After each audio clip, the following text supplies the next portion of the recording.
For question number 5, meron tayo ditong pie graph. Okay? And every color nakasulat yung mga iba't ibang klase ng prutas. So, favorite fruits among students.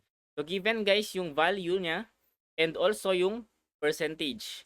And ang total students, meron tayo ditong 360.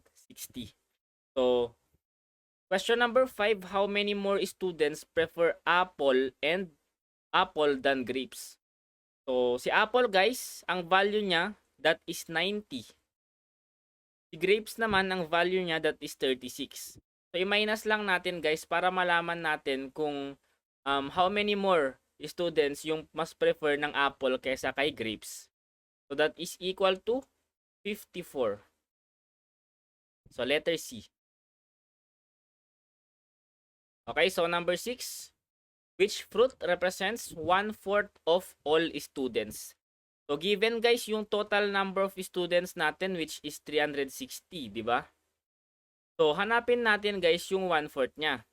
Ang 1/4 guys ng 360, so, i-divide mo lang naman to. 360 divided by 4, that is equal to 90.